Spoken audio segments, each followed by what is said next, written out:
сегодняшней лекции о моей системе спасения гармоничного развития я даю технологию и методы управления, относящиеся к управлению посредством цвета. То есть сегодняшняя методология заключается в том, что я показываю, каким образом можно производить концентрацию на цвете для того, чтобы добиться цели управления, в первую очередь в направлении предотвращения возможной глобальной катастрофы, и уже одновременно, параллельно или как частные задачи, это управление своими собственными целями.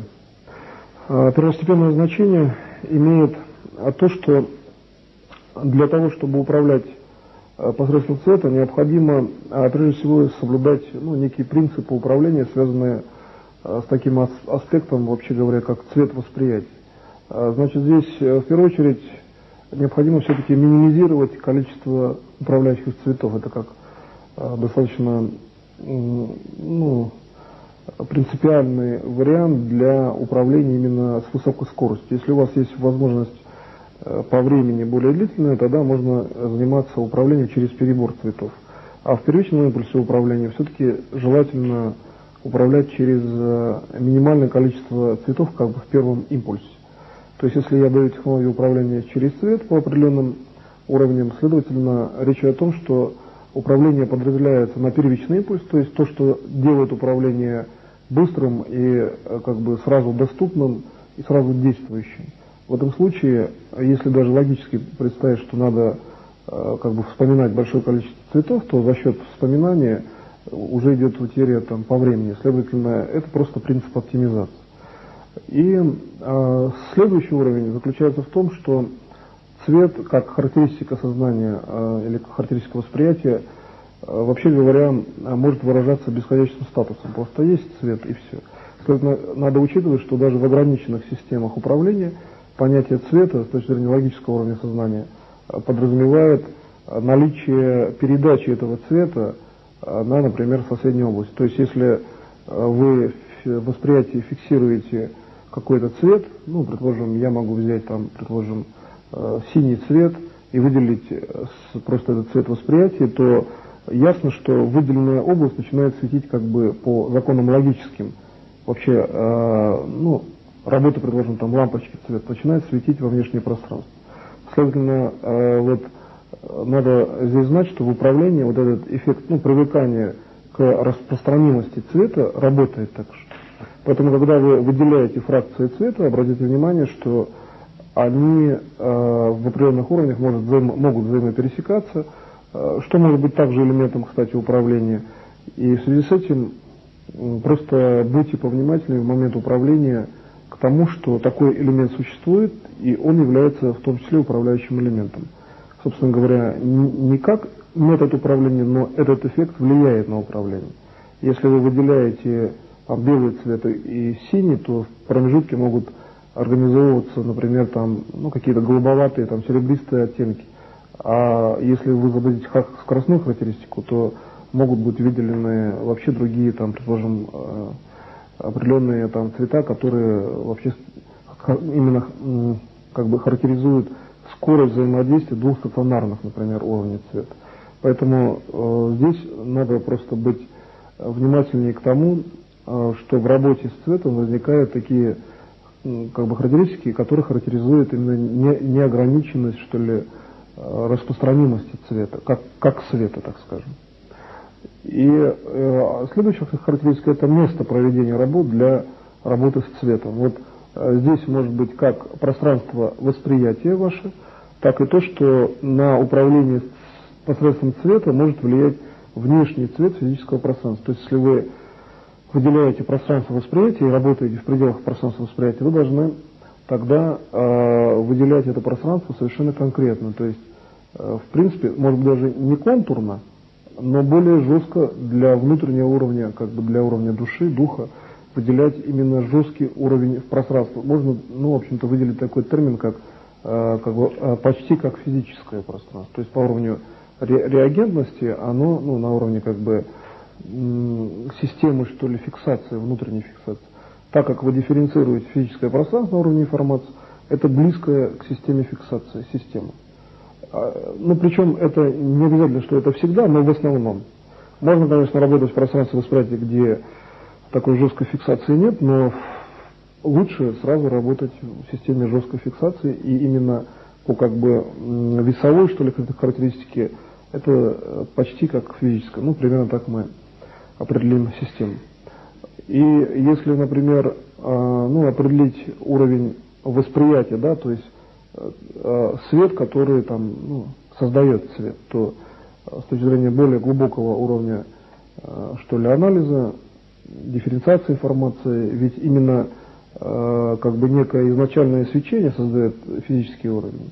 Поэтому и мы работаем, в принципе, на больше изначальном, да, пространстве, которое и как следствие может реализовывать физическое пространство. Вот. Учитывая данные, что ли, конструкции предварительные при работе с цветом, сейчас в этой лекции я дам 5 методов управления посредством цвета, которые, по принципу, они содержат ту же самую схему, что выделяется, именно в цвете выделяется область, спасения от возможной глобальной катастрофы, как подраздел, как область моего учения. А дальнейшее действие происходит возле этой, системы устойчивости или системы, технологичности при доступе к этой системе. То есть там есть уже существующая технология. Первый метод заключается в том, что в качестве управления посредством цвета вы выбираете 3 согнутых вертикальных сегмента, напоминающие форму лука. Эти сегменты, они находятся в физическом пространстве перед вами, и они вогнуты от вас, как лук человек перед собой держит, вот примерно так же и они вогнуты, то есть в сторону от вас. 3, получается, лукообразные формы, или как сегменты окружности, находятся на линиях, первая линия, это, получается, слева по отношению к сердцу эта линия, то есть идет линия сердца, как некая горизонтальная плоскость, но при работе с цветом мы вообще не ставим плоскостей, поэтому я говорю условно. Просто есть 3 линии, вогнутые от вас, по форме, например, лука, и эти 3 линии имеют следующие характеристики. То есть та, которая слева, по отношению к вашему взору, то есть которая ближе к левой руке, так скажем. Эта линия информируется как область моего учения, соответствующая предотвращению возможной глобальной катастрофы. Средняя линия, эта линия, она точно подобная, идентичная линия, точно такая же, но она фиксируется просто как цветовая линия. Третья линия также как цветовая линия, то есть эти 2 остальные линии не информируются. Так вот, управление заключается в том, чтобы между первой и второй линией выделить необходимое вам событие. То есть сначала вы информируете, например, держите какой-то цвет, предложен там серебристый, белый, затем выделяете 2 другие линии, то есть здесь важен еще алгоритм управления. И именно работа происходит фактически в физическом пространстве перед вами, например, там в сантиметрах 20-30. При этом здесь надо учитывать, что скорость доступа к этому пространству, она в принципе бесконечна, потому что речь идет о работе со светом, следовательно, вы должны учитывать характеристики распространимости цвета. Например, в работе с буквами это стационарная система или там с цифрами, а это же система, которая обладает скоростью. И структуры, на которых цвет держится, да, предположим, элементы света, они же имеют бесконечную скорость. Следовательно, когда вы выделяете эти линии, хотя это находится перед вами, близко перед вами, но доступ может быть длительный. Это связано с тем, что чем выше доступ, тем больше сжимается пространство, уплотняется. Чем выше скорость доступа, тем плотнее пространство. Поэтому вы как бы и работаете почти как в физическом пространстве. То есть в данном случае пространство мышления очень близко к физическому пространству. Вы в данном случае мыслите практически в физическом пространстве. И, значит, здесь, но в этом и очень, кстати, серьезная возможность в плане прямого доступа к управлению. То есть управление часто делается очень быстро, там, сильно и как бы в реальном времени. Значит, как только вы выделили эти три, значит, ну, скажем так, все-таки сегмента окружности, между первой линией, которая вот слева, ну, например, я показываю перед собой, вот, скажем, первая – это вот область учения моего в направлении предотвращения возможных глобальных катастроф. Здесь, например, еще одна выгнутая линия, и здесь еще. Вот с левой стороны, по отношению к вам, это область именно учения по предотвращению возможных глобальных катастроф. События вы ставите между первой линией и второй, как бы в пустом месте, то, что вы не выделяете. Значит, то есть цель события вы формируете, ну, по-разному, просто можно духовно даже здесь формировать, то есть вы на духовном уровне знаете, что вы хотите, может даже не формулировать это словами, но как бы желание, там, например, излечить, там, желание, чтобы что-то совершилось. Это вот здесь вот можно не фиксировать жестко события.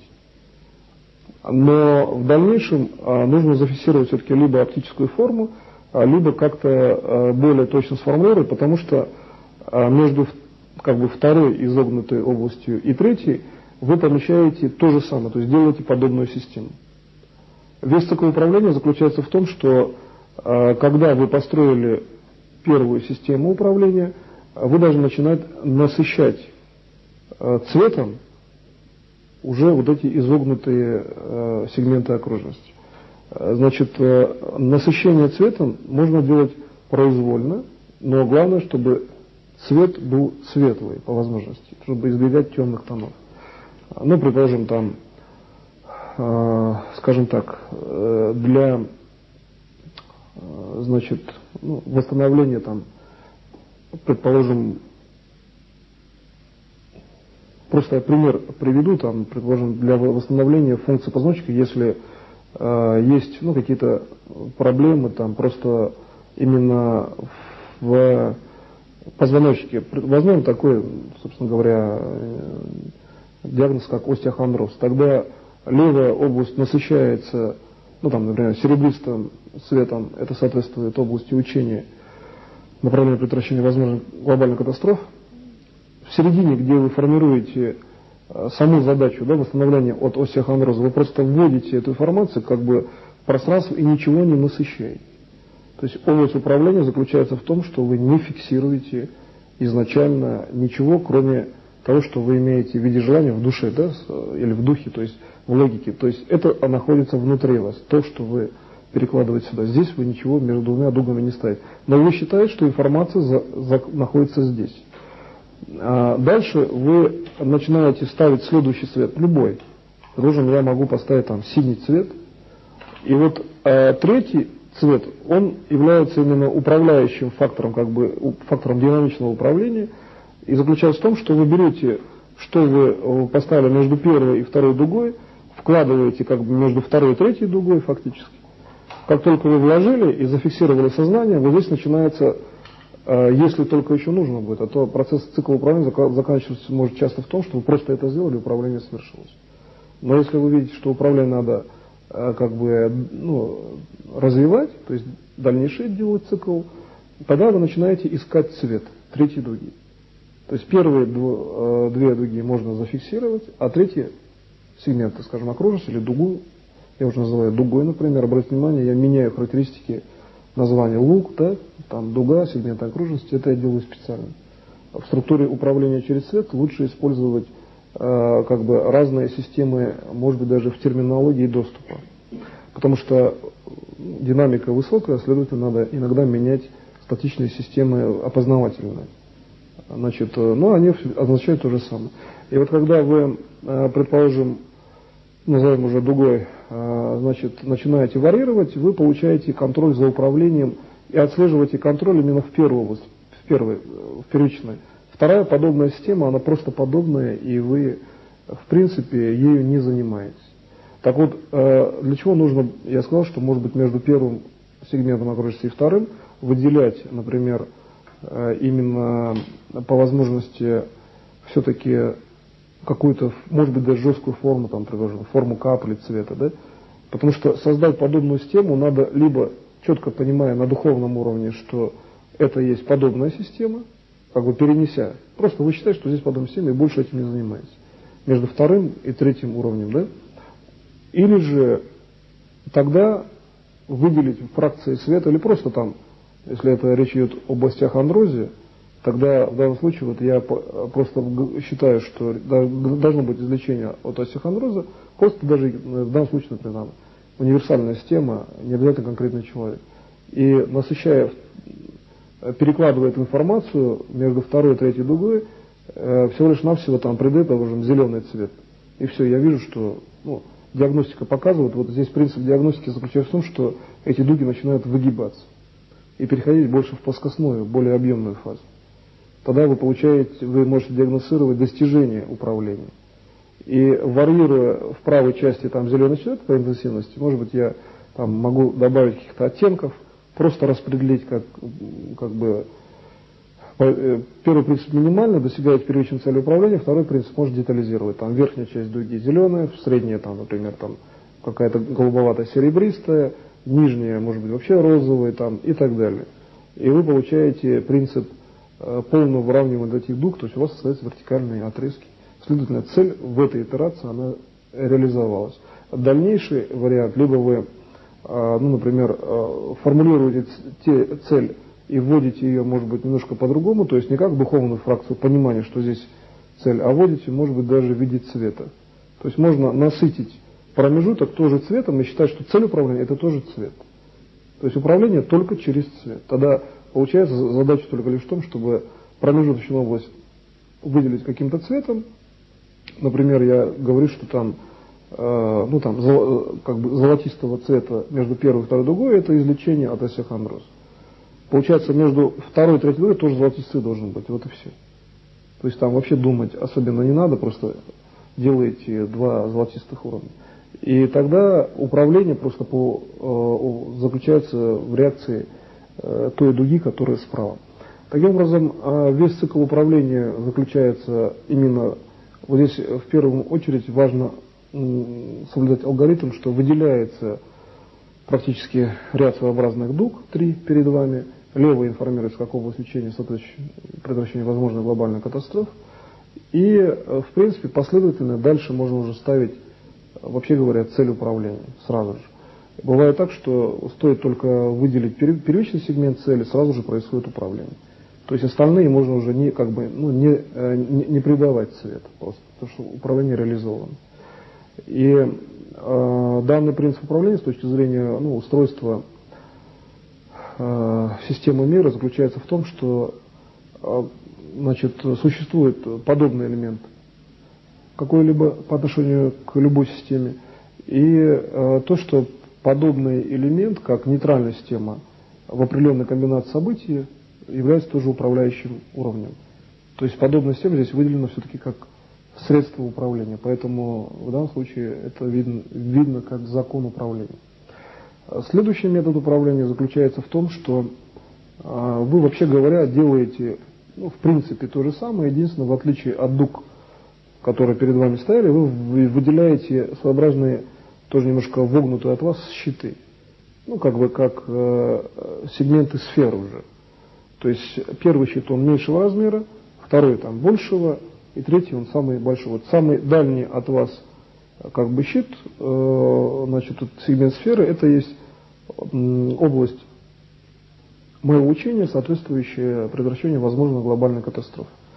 И располагаете управление, уже ближе к себе, то есть между первым более большим щитом или там частью, так скажем, сферы, и второй, то есть внутренним сегментом сферы, располагается цель управления.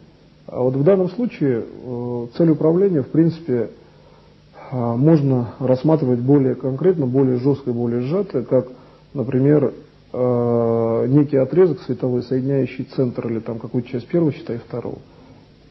значит, как некую трубочку, да, и внутри происходят все события. Но можно работать в универсальном пространстве, тогда придется наполнять, правда, цветом уже в многомерном изображении, как бы в трехмерном. Тогда цель управления будет цвет. Но здесь уже можно, в общем-то, когда вот такие более пространственные конструкции, цель управления может быть более жестко выражена в плане логического мышления. Почему так происходит? Потому что если конструкция разрежена, то как только мы вносим конструкцию мышления в первом методе, мы получаем, что сама конструкция начинает светить. И она начинает менять структуру, да, вот этих, например, дуг.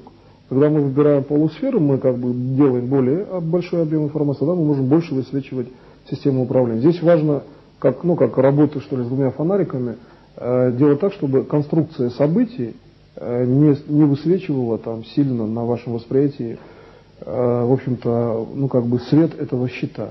Цвет, да, не затеняла там. То есть здесь речь о том, что здесь надо варьировать еще интенсивность выявления событий в цветовом и в световом аспекте. То есть, когда вы представляете события в других методах, это там не принципиальный момент. Здесь это момент принципиальный, потому что если вы события высветили очень жестко, то есть представили там позвоночник, например, между дугами, то может начинаться действие на эти дуги, и тогда, получается, вы затягиваете цель управления. То есть они начинают получать вот этот сигнал. Если между щитами вы представляете там здорового человека, то нет проблем. Щиты — это более емкая система, и она может выдержать множество событий и не прогнуться.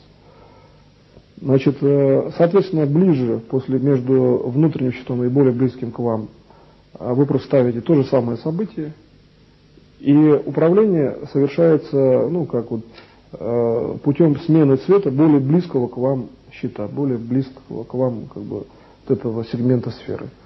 И здесь управление может быть совершенно локальным, то есть засветить одну точку где-то в каком-то месте сферы, сохраняя все другое там именно, скажем, примерно такого же цвета, как и все остальное. При этом, при всем, цвет на самом деле может оставаться просто даже серебристо-белым, а управление может осуществляться даже потому, что вы действуете вот так.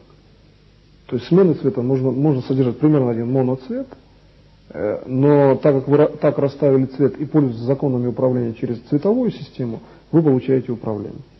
Значит, дальше, когда вы, например, задача состоит в том, чтобы не допустить взрыв, предположим, какой-то ядерной станции, именно той, которая вообще реально существует и может привести к глобальной катастрофе, тогда вы можете просто-навсего между более большим, что ли, щитом, где область учения моего по прекращению возможной глобальной катастрофы, поместить эту станцию туда. Значит, просто даже вводя его информацию или примерно представляя, что вообще станция, здание некое, какие-то, достаточно просто внешнего контура, не обязательно всю систему. Потому что если она не взрывается, то, в принципе, в целом, во-первых, в общем-то, не должно что-то разрушаться даже внешне. Например, контур здания не должен разрушаться в прогнозе. Никаких не должно быть неконтролируемых извержений либо радиации, либо разных химреагентов в виде облака и так далее. Это очень простые системы, которые не обязательно знать полностью конструкцию ядерной станции, чтобы сделать такое управление. Но это все-таки цвет. Это свет, в общем-то, вашего восприятия. Поэтому, когда вы работаете по конструкции цвета, вы в большей степени работаете с системой восприятия, и причем того, который находится в системе управления. Вот система управления — это формы, которые соответствуют этому цвету или цветам. Поэтому, ставя эту ядерную станцию между более, большим по радиусу сегментом сферы и внутренним, вы уже делаете управление. То есть это можно рассматривать как достаточно удобную, вообще говоря, существующую всегда при вас заготовку. Конструкция очень простая. Появилась информация о ядерной станции, проблемы взяли, забросили восприятие, и все, больше ничего делать в принципе дальше не надо. Дальше начинаются проценты регулирования, которые действуют на то, чтобы не было этого взрыва. А если вы еще смотрите, что там что надо добавить, то тогда вы начинаете работать больше уже с более приближенным к себе уровнем вот этой сферы, по сегментам сферы. Значит, дальше вы можете там насыщать цветом. То есть получается, в данном случае каждый элемент это и есть управление, вообще говоря. Каждый элемент в данном случае. Потому что как только вы построили сферу, ну, естественно, можно потом создать подобную систему. Вот здесь это не жестко. То есть подобная система создается в том случае, если это надо. То есть чем больше мы имеем весовых характеристик предмета управления, то есть как бы механизма, тем меньше надо резервировать, то есть придавать меньше устойчивых систем. Поэтому подобную систему можно строить, как итерацию управления, можно и не строить. Но лучше, в принципе, в перспективе все-таки закладывать мысль свечения, потому что свечение, на самом деле, подобная система идет как бы усилением просто света, и оно так или иначе все равно существует в виде управления вот это вот состояние подобной системы. Поэтому, так как мы работаем не с жесткими системами, как бы они прозрачные во многом, и почему мы так работаем? Потому что логическая фаза сознания, она в большей степени устроена именно так, что в логике считается, если два фонарика светят, то, ну так есть, так наблюдается как бы в фазе коллективного сознания, что пересекаются их лучи. Поэтому, когда вы работаете с цветом, который имеет бесконечную характеристику изначально в душе, и в духе цвет имеет бесконечный уровень свечения. Следовательно, вы все равно затрагиваете, вы как бы проецируете систему.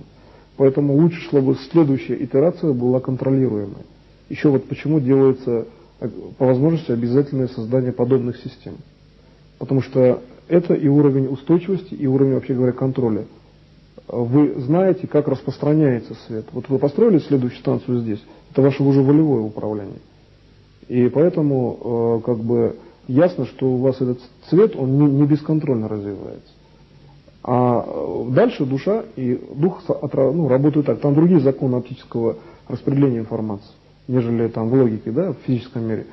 И поэтому там получается, что уже дальше вы начинаете работать по законам души. То есть это переход между оптикой работы души и оптикой работы логической фазы сознания, где часто, как накопительная система, воспринимаются обычные опыты, которые человек видит, там, включая свет, или там едут машины, пересекая световые потоки и так далее. То есть здесь надо понимать, что в глубине вы должны всегда контролировать всю суммарную систему оптических процессов, которые происходят либо в физическом плане, либо в логической фазе сознания, либо в душе и в духе. Поэтому работа со светом может быть часто очень тонкой работой. Но она может быть такой, что она находится сразу в системе управления. И вот почему я именно начал сначала с дуг, которые как бы работают на небольших фракциях, да, световых уровней. Потому что на самом деле они могут проникать из-за того, что у них практически никакой особой массивности нет, сразу иметь очень быстрый доступ, вообще говоря, в любую систему, ну, как бы крайне удаленную или там крайне какую-то сложную, запутанную.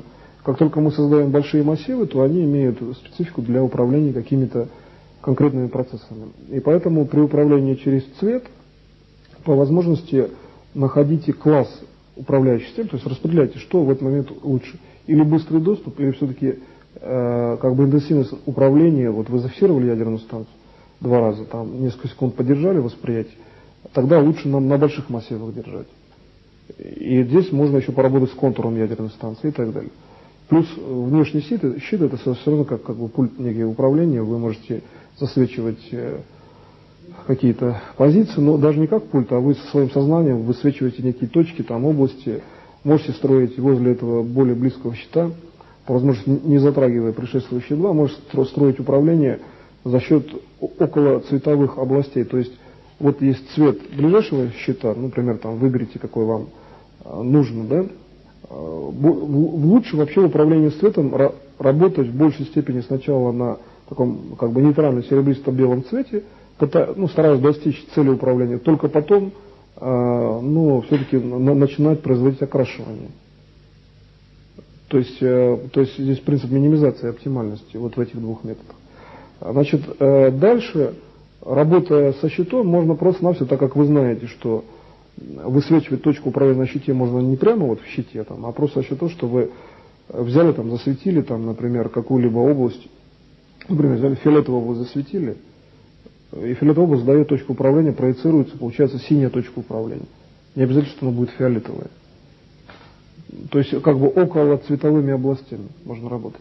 Не обязательно как бы в самой системе, потому что с цветом достаточно просто варьировать управление в плане доступа. И силы, кстати, давления. Здесь можно работать очень точно. Это можно работать как на весах. В этом плане управление цветом позволяет избегать оттенков. То есть нужна точность управления. Можно создать очень точную весовую конструкцию, выделив систему управления совершенно конкретно. То есть задавая нужный импульс, нужную координату, нужную точку. И вообще есть точки, где вы можете работать в пространстве, которое очень управляемое, очень статичное, оно как бы во многом еще не подвижно, что ли, так можно выразиться, и можно работать спокойно, то есть не форсируя систему и не задавая дополнительных координат, потому что любое движение системы, это возникает дополнительные координаты. Значит, поэтому здесь в работе именно в выделении, так скажем, фракции света, будьте именно внимательнее с точки зрения того, что вы можете здесь использовать очень точную технологию управления. И когда вы начнете работать с цветом, то распространимость световой волны – это очень точная система.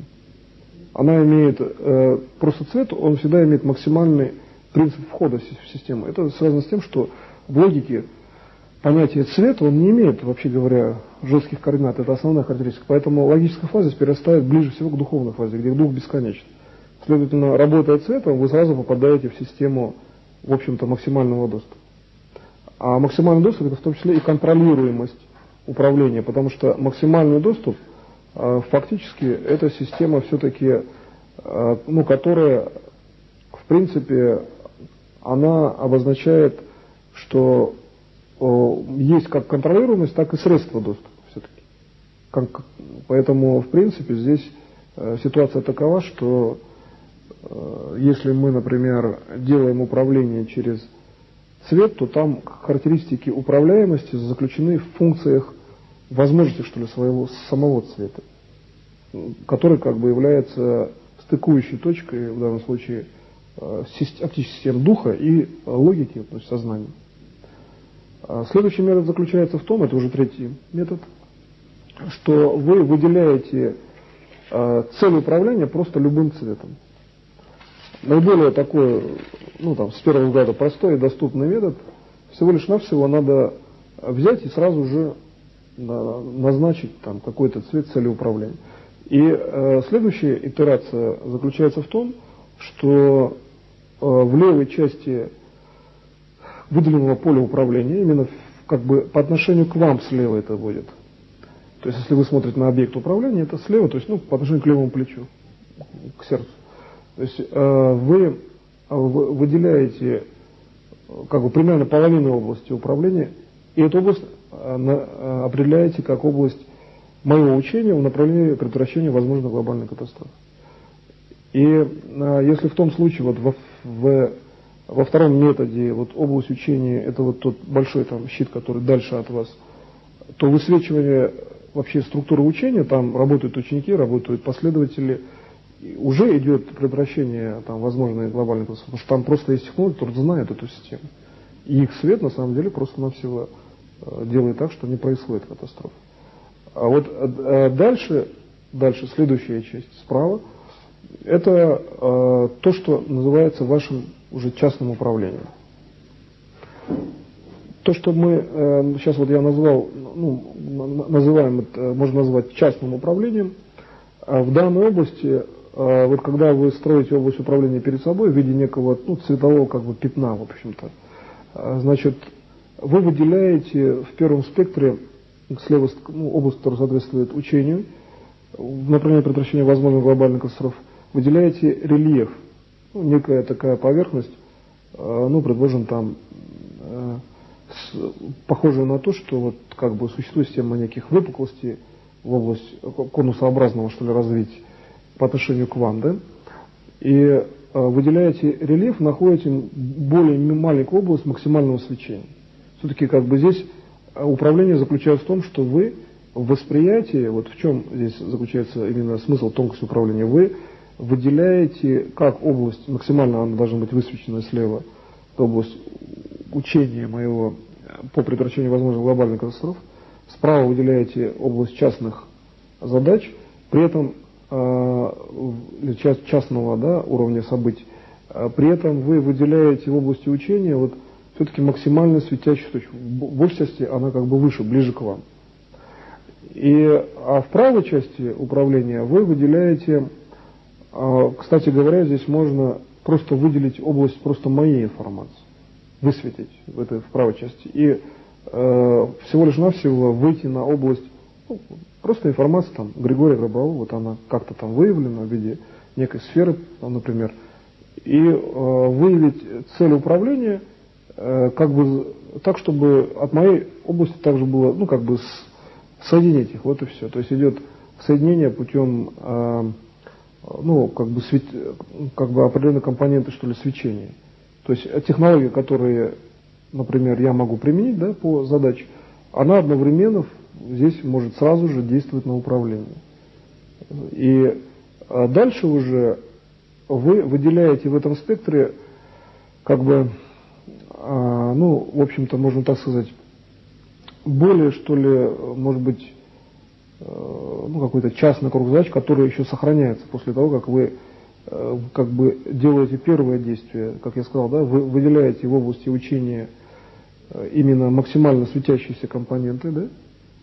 Дело в том, что сам процесс выделения – это уже управление. И вот часто достаточно просто в таком уровне просто выделить, да, в виде, что такое в виде некого такого, что ли, пятна светящегося.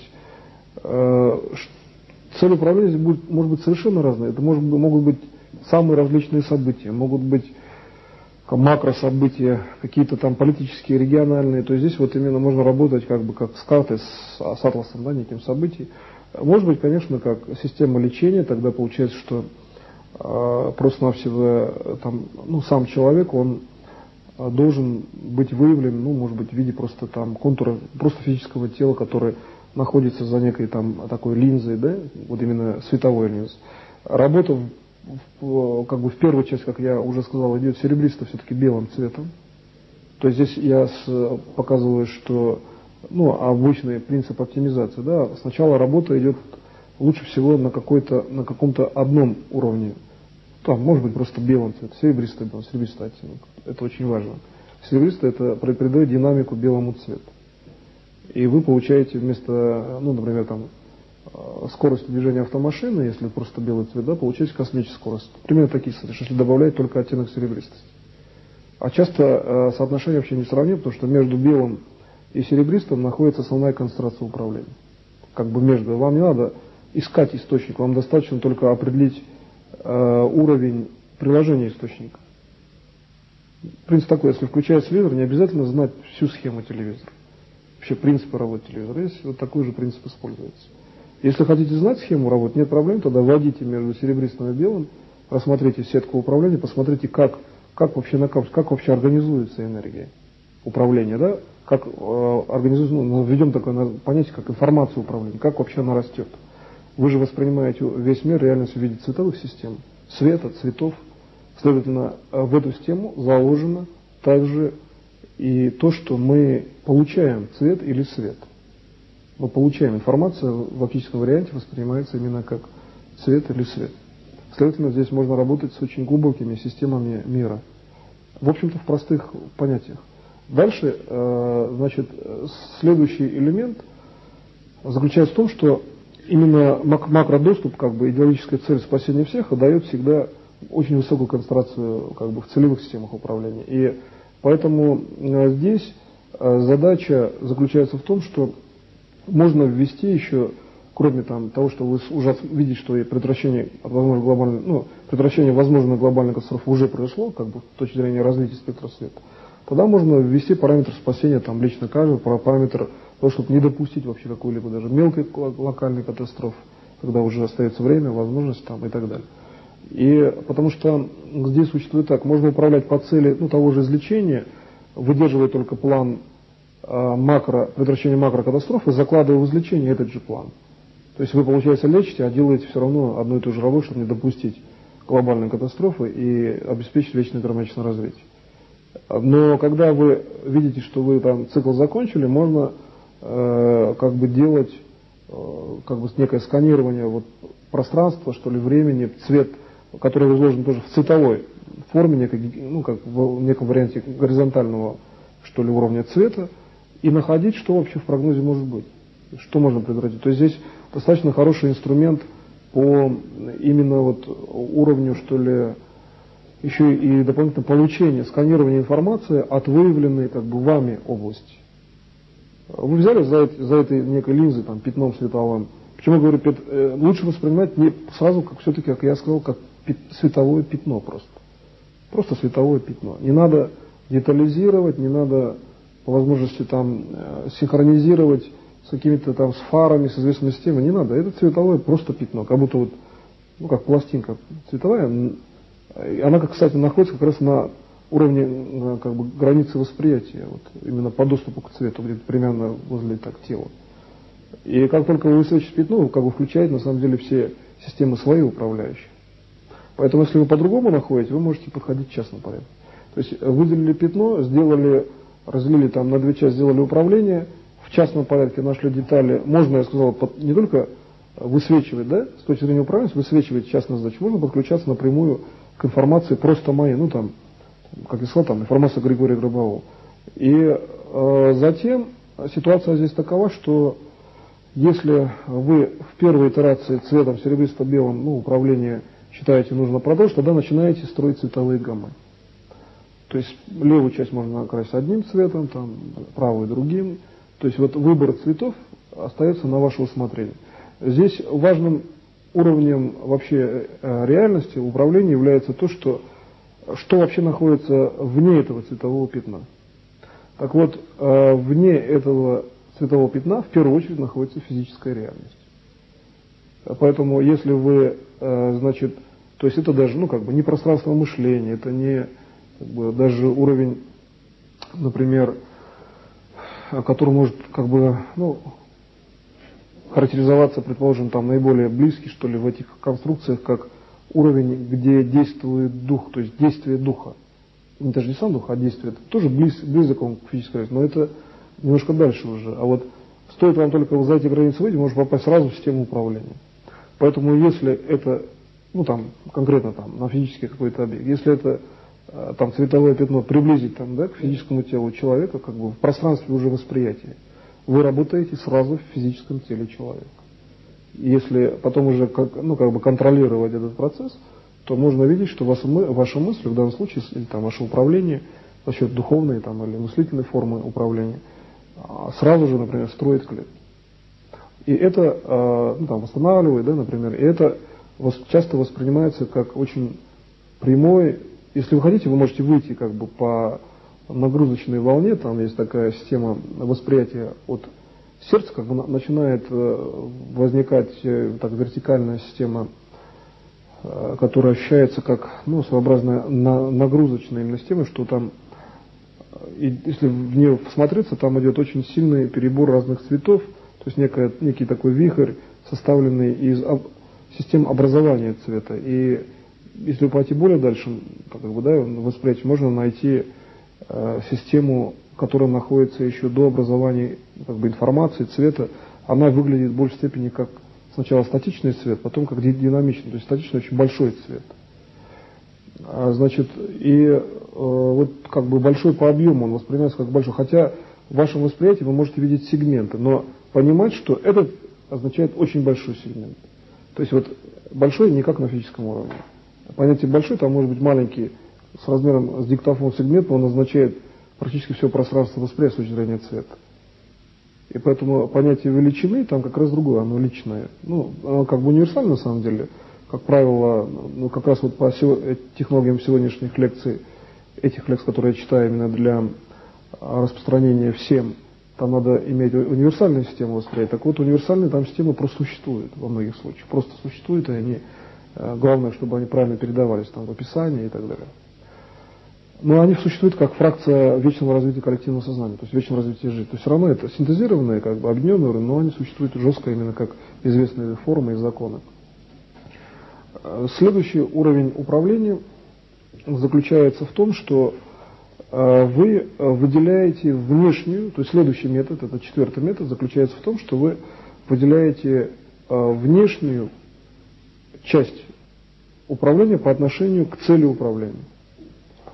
И управляете, ну, вообще, как бы получается, совершенно более, что ли, легким способом. Действительно, он заключается только в том, что вам даже не особенно нужно задумываться над тем, что будет происходить внутри как бы самой системы, а вы выделяете всю внешнюю систему. И вот во внешней системе просто выделяете какую-либо из линий, там, например, какой-либо элемент цвета, который соответствует области, значит, моего учения по предотвращению возможных глобальных катастроф. И это выделение, конечно, лучше сначала ввести это в белом, серебристо-белом цвете. Затем, значит, выделяете, лучше всего двигаться по часовой стрелке, то есть если область управления, своеобразная, что ли, как пятно света, но уже размытое, потому что вам не надо выделять детали управления. Оно находится в центре, то начинает двигаясь по часовой стрелке, двигаться можно, в принципе, мгновенно, сразу находить некую такую линию, которая идет от этого, что ли, уровня в центре, который является именно целью управления. И фиксируете, например, все-таки какой-то центральный, что ли, элемент, или какой-то вот именно элемент, как бы свечения, который и является, как бы именно, что ли, управляющей системой, так скажем, да, то есть там получается так, что вы всего лишь навсего как бы в общем-то делаете управление за счет того, что вы выделяете в принципе в бесконечном пространстве один любой элемент, именно как бы в общем-то через который и происходит управление. То есть вы, как сообразный, что ли, управляющий центр. То есть вот управление в данном случае достаточно, получается, простое, и оно может быть, в общем-то, как бы очень быстрым, сопоставимым с принципом мгновенного управления. То есть выделение центрального пятна управления, да, центральной области, там без каких-либо даже специальных характеристик, вам достаточно на духовном уровне просто держать цель и выделить центральную часть управления. Причем все внешнее периферическое пространство выделяется в левой части, лучше всего ближе к сердцу, именно область учения, значит, соответствующее предотвращению возможных глобальных катастроф. И двигаясь практически мгновенно вправо, вы просто можете потом увидеть, что вы как бы попадаете на жесткую фазу цвета. Вот именно эта жесткая фаза, как только вы фиксируете ее, управление осуществляется. Следовательно, в этом уровне управления получается всего лишь 3 элемента действия. Это выделение области управления, при этом не вникая вообще в систему, просто выделили область и все.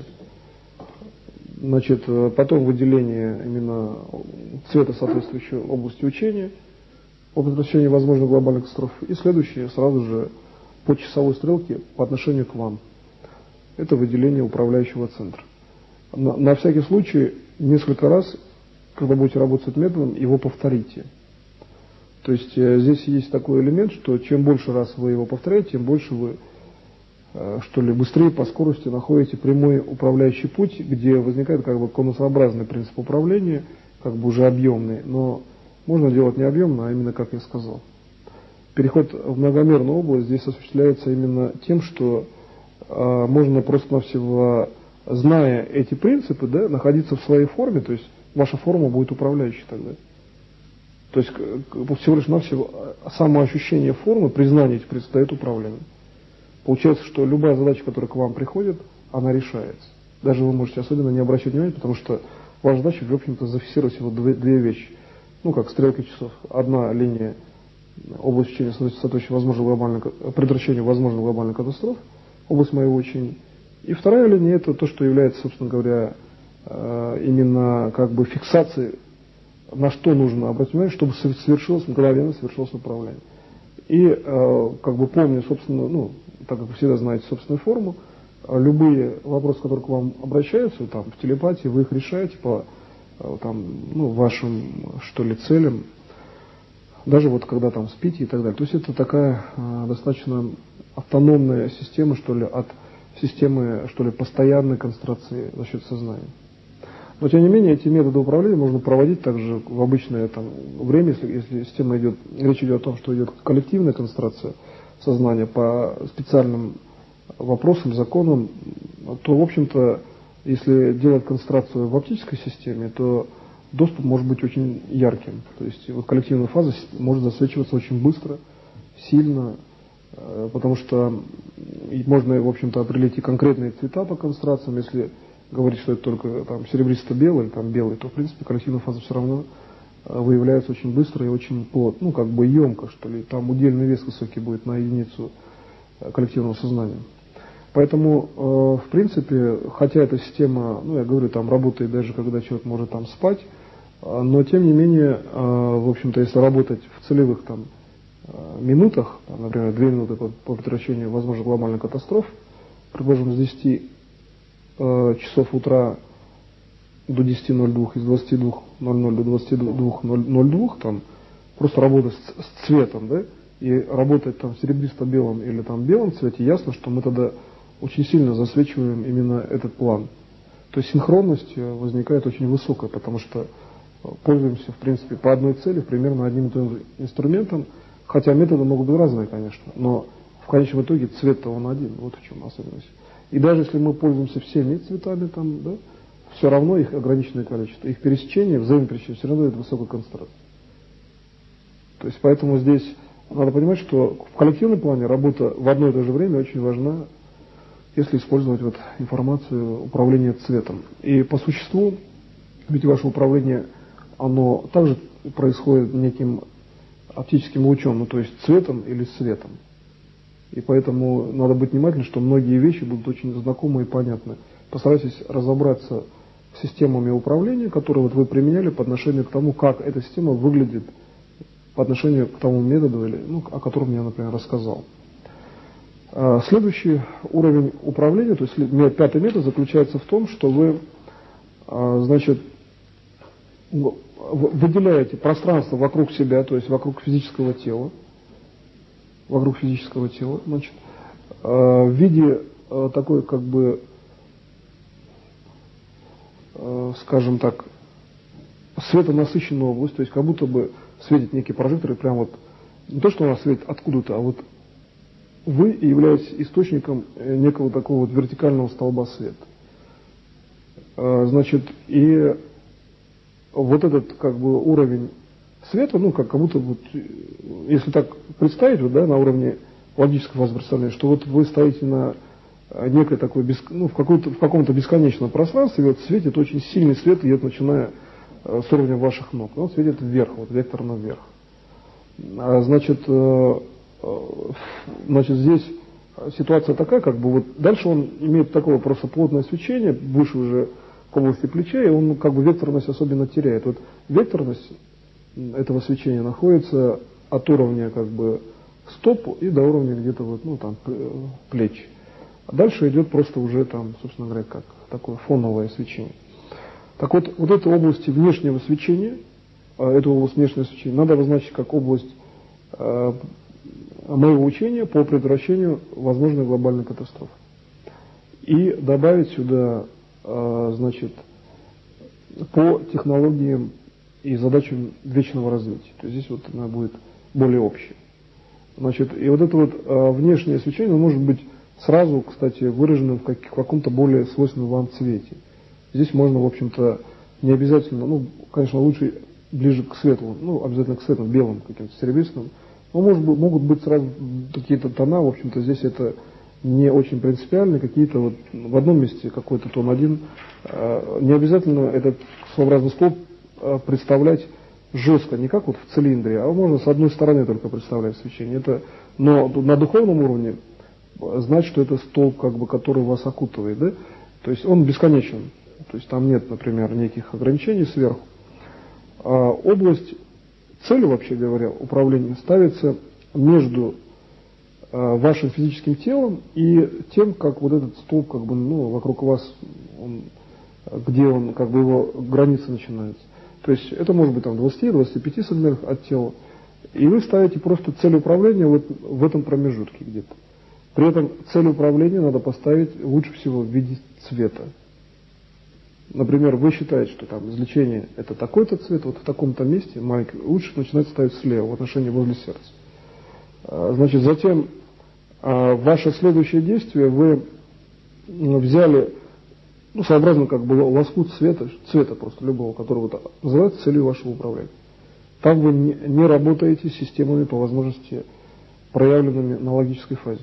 Это уже работа на уровне души в большей степени здесь идет, через цвет.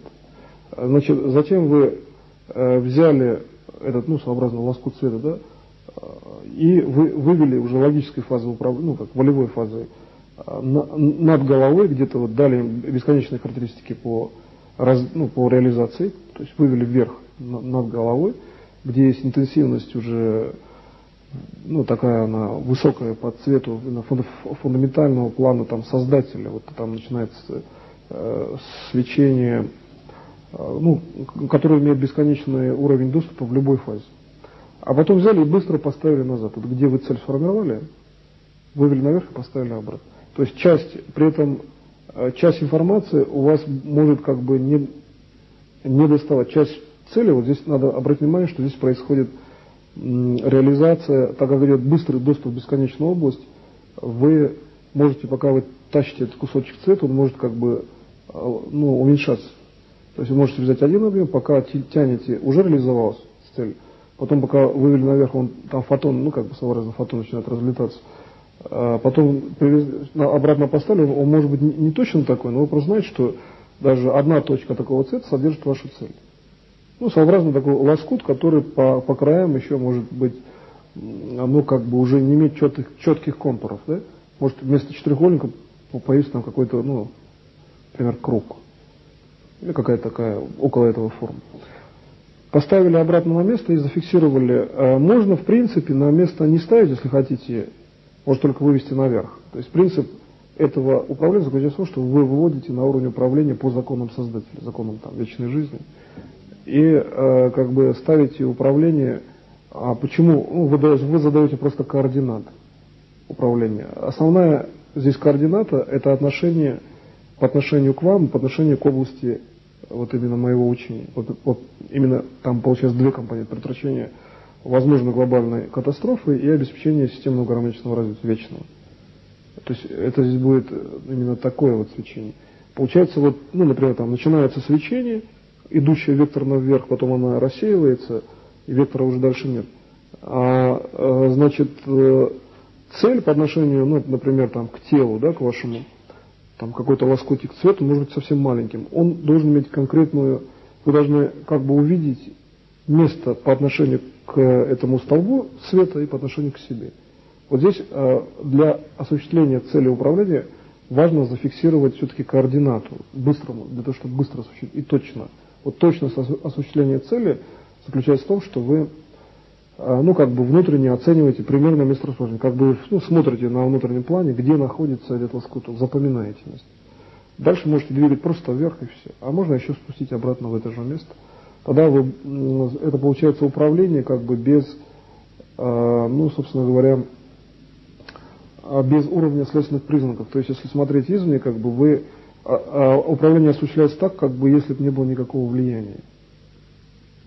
То есть, ну, например, там может быть так, что там кусок ткани, там орган просто вырастет, как будто он был всегда там, если его не было, там и так далее. То есть здесь смысл такой, что или осуществилось событие, но оно настолько гармонично, что в принципе так мир и развивается. Это как бы по условиям именно развития мира, мироздания. И поэтому здесь, обратите внимание, большое значение имеет именно духовное, что ли, видение своей собственной обычной физической формы. Потому что вы в данном случае управляете в том числе своей собственной формой. Формой, ну, переструктурированного восприятия на свет. И управление здесь в большей степени, вот когда уже следственная часть формы, это дух. Дух, форма духа, организующая именно все-таки, ну, как бы,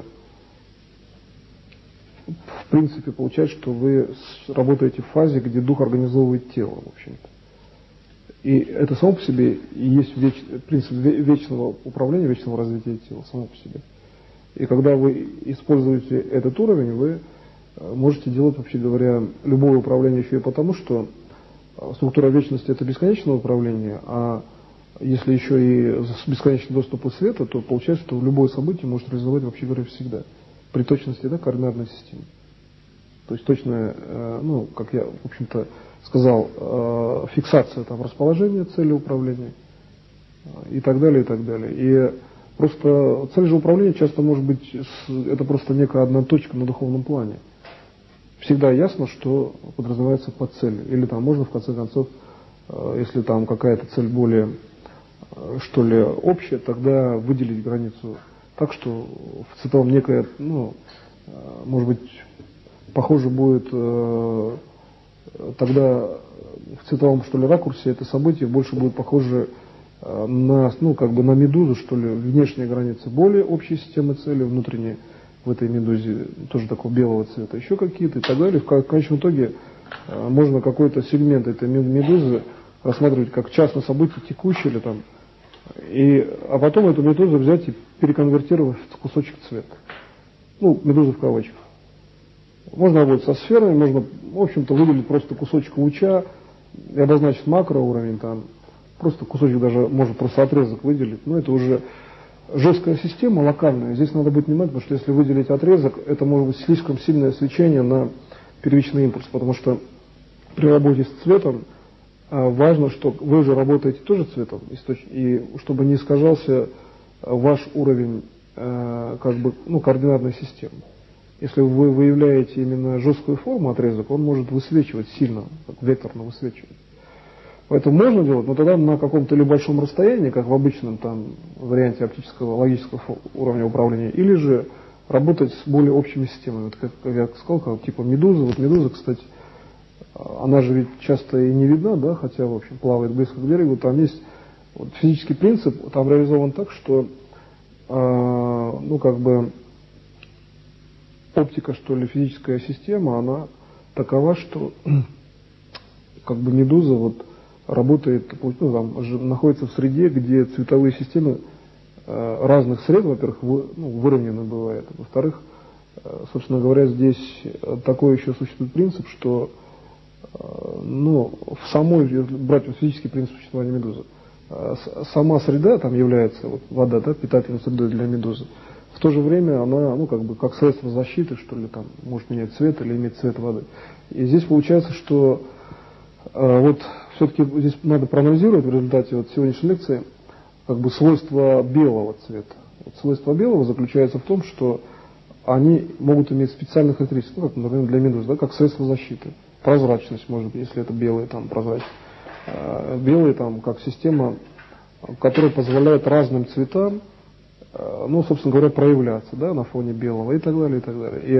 И если рассматривать белый как несущую систему, можно, конечно, посмотреть любой другой цвет и как бы сделать так, чтобы эта система была, ну, несущей, но тогда мы придем к тому, что основное количество цветов вот в логике проявляется лучше на белом.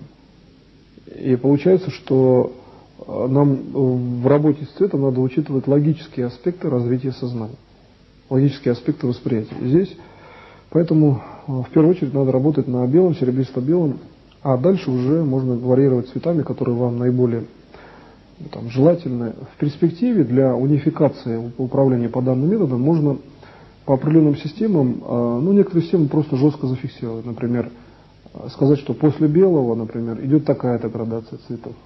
Это уже можно сделать, в принципе, если это будет необходимо, сначала, ну, и лучше, если это делается, в первую очередь, и по первому уровню, что ли, сейчас индивидуально, но в перспективе при отработке методов и систем можно зафиксировать конкретные цвета после белого там, и они будут работать, ну, именно так, как, ну, что ли, в общем-то, как работает, например, ну, в том числе и белый цвет, но в данном случае главное здесь в том, чтобы именно управляющий, что ли, уровень реализации управления были, ну, что ли, такими же, как эти все системы, как если бы это была работа, например, на белом, серебристо-белом. То есть, когда вы работаете с любым цветом, вот надо еще такое правило по возможности выдерживать, что по возможности любой другой цвет, кроме белого, там серебристо-белого, не должен уменьшать скорости управления как бы в вашем восприятии. То есть вы должны в некоторых случаях специально увеличивать, если нужно, управляющие конструкции именно скорости распространения управления, если вы работаете с цветом. Поэтому как бы поддержание скоростных характеристик управления посредством управления цветом, это, в общем-то, может быть также иногда специальная задача. То есть вы начинаете работать с каким-то цветом, смотрите, идет ну, как бы такой процесс управления, что надо добавить скорость по отношению к белому, это может быть там меньше, но именно этот цвет, может быть, работает именно в этой ситуации. Тогда вы специально делаете управление на увеличение скоростных характеристик цвета. Здесь можно еще добавить, что это очень, может быть, важный аспект, что там, выделяя какую-то систему управления посредством цвета, вы берете и еще, если надо, специально делаете управление, где этот цвет имеет, ну, как бы более высокий, чем фоновые характеристики этого же цвета, там, рядом находящегося и так далее. То есть некая такая происходит ситуация, что вы, ну, как бы оживляете цвет, в общем-то. По сущности вы придаете, то есть индивидуальные характеристики в одной и той же среде, да, а это вообще признак жизни. И получается, что как только вы ну, как бы такую систему реализовывать, потому что на оптическом уровне восприятия, на уровне души, духа, сознания, значит, процесс, который в одном и том же месте имеет как бы разный спектр, да, это и есть жизнь. А вечная жизнь — это когда спектр, ну, совершенно устойчив. Или человек обладает очень четким инструментом, позволяющим выдерживать там нужный цвет в нужном месте, там, нужный спектр. Собственно говоря, по определенному уровню как бы технология там, управления по вечному развитию сводится к тому, что сводится это, так сказано, достаточно условно. На самом деле это одна из технологий, что выдерживается определенный уровень, что ли, свечения, который организует как тело, так и внешнюю реальность за счет управляющей системы. И тогда получается, что вы можете достаточно делать высокие управляющие системы только за счет технологии вечности даже, в общем-то.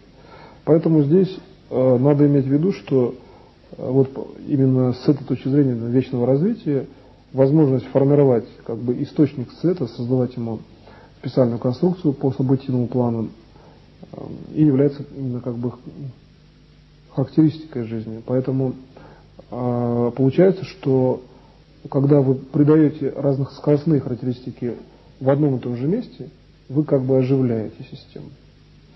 И вот живущие, то есть самостоятельные, да, уже потом системы, могут быть более устойчивы в управляющих системах.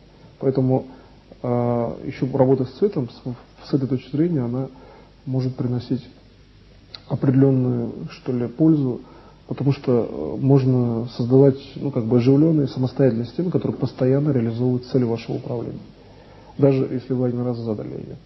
Потому что они просто синхронизованы с системами жизни в цвете.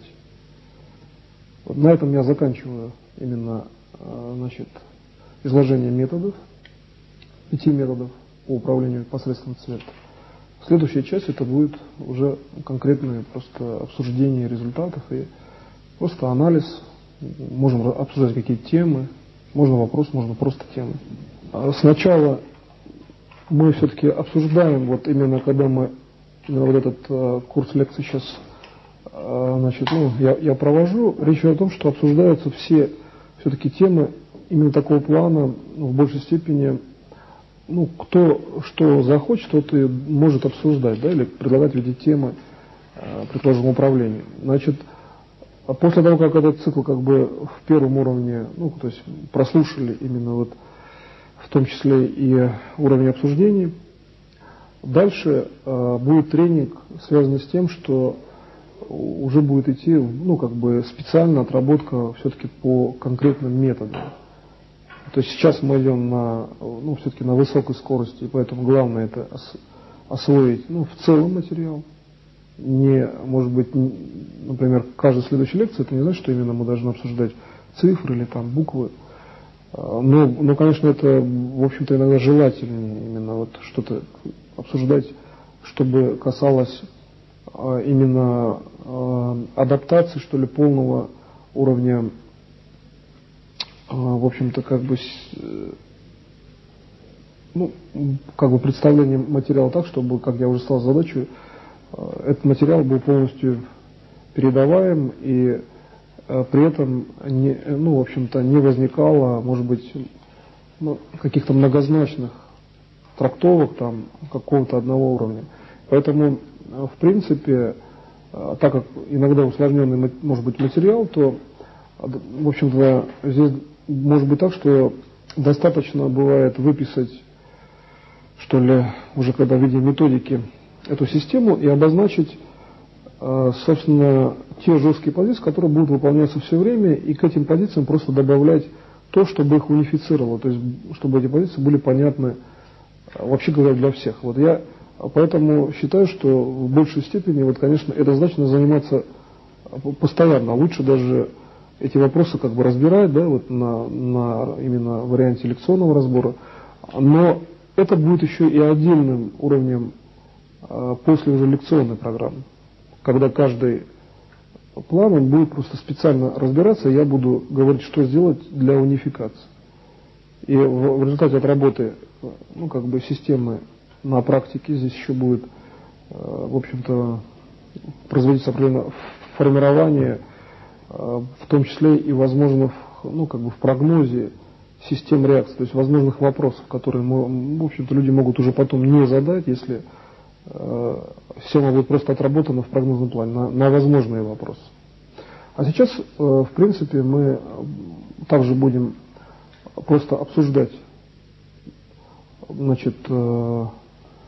лекционный курс, скажем, с точки зрения практики, с точки зрения каких-то идеологических задач. И также мы начнем, как и в прошлый раз, пожалуйста, Андрей.